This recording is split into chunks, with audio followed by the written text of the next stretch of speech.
35-та недела, крајот на август.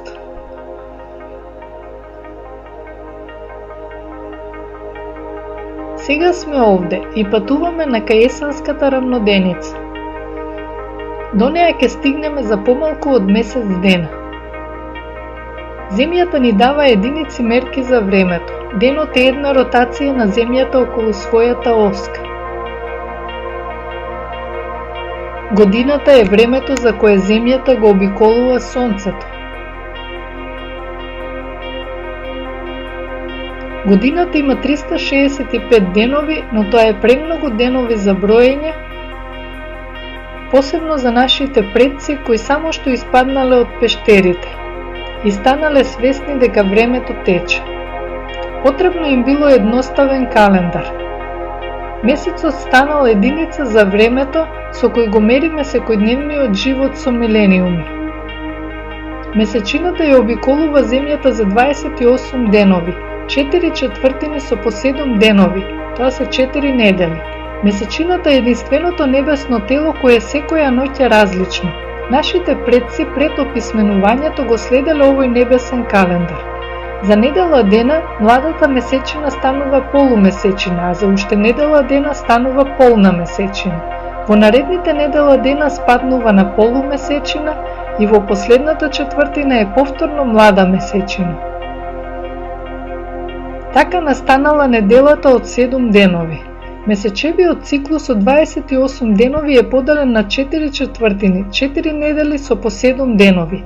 Првиот ден во неделата е понеделник, на англиски е наречен по месечината, месечев ден. Земјата исто така ни дава мерки и за должина. Километарот е 10.000 дел од растојанието од северниот пол до екваторот. Во километри се мери растојанието помеѓу градовите и континентите, но не е практичен за мерење на сончевиот систем, а уште помалку за мерење на далечните ѕвезди.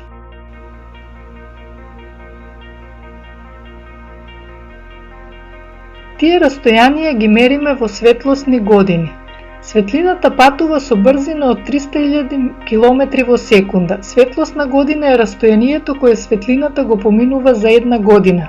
Тоа е 9000 милиарди километри, односно 9 со 12 нули. Да ги заборавиме километрите и да поминеме на светлосните години.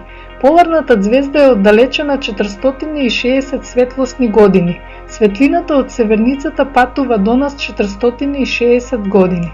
За растојанијата во Вселената од далеченоста помеѓу Земјата и северницата ја мериме со времето за кое светлината го поминува тоа растојание. Земјата ни дава уште една голема и корисна единица мерка. Пречникот на својата орбита, 300 милиони километри, која ни помага да се утврди од далеченоста на ѕвездите. Вечерва го бараме Сириус, кој се наоѓа пред многу далечни ѕвезди. За 6 месеци Земјата ќе не однесе на другиот крај од својата орбита. Повторно ќе го побараме Сириус. Тој се поместил на ѕвездената позадина. Аголот ни покажува дека е оддалечен 8 светлосни години. Тоа е принципот на паралакса, аголот помеѓу линиите на посматрање. Ѕвездата Мурзин во период од 6 месеци дава помал агол. Значи Мурзин е уште подалеку, 150 светлосни години. Одредницата која ни ја дава земјиното движење по орбитата ни овозможува да ја измериме оддалеченоста на ѕвездите. За возврат ѕвездите се ориентир за мерење на движењето на планетите. За 2 години Јупитер од јарецот оддесно преминал во риби одлево.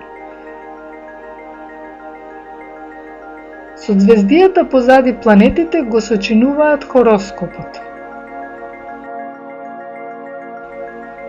Додека Земјата патува по орбитата, Сонцето поминува низ хороскопот.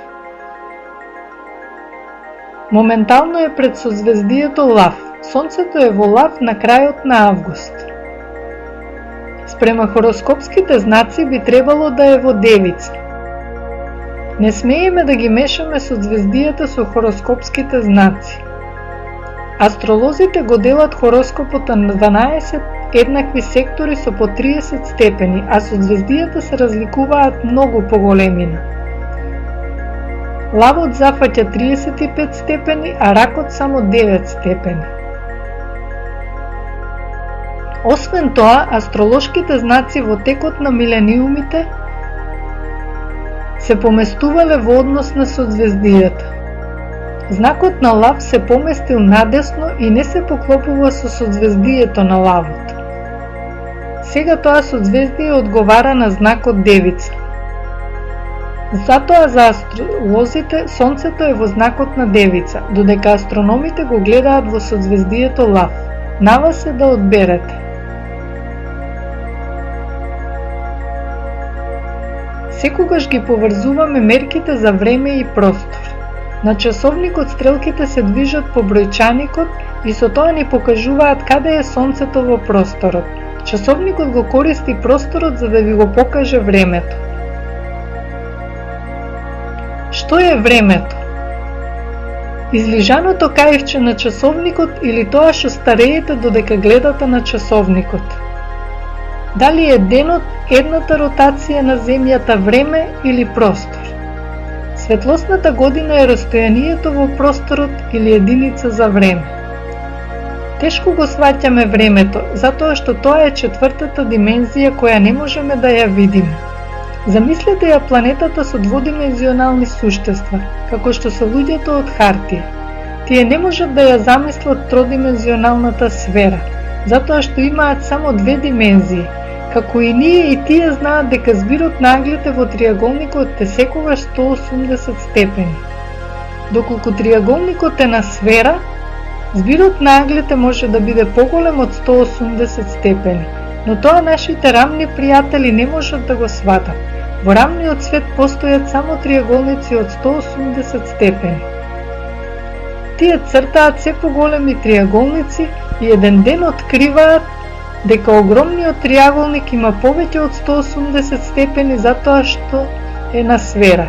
Тие не можат да ја замислат таа трета димензија, сферата, и создаваат филозофски теории за да го усогласат својот дводимензионален свет со мистериозната трета димензија.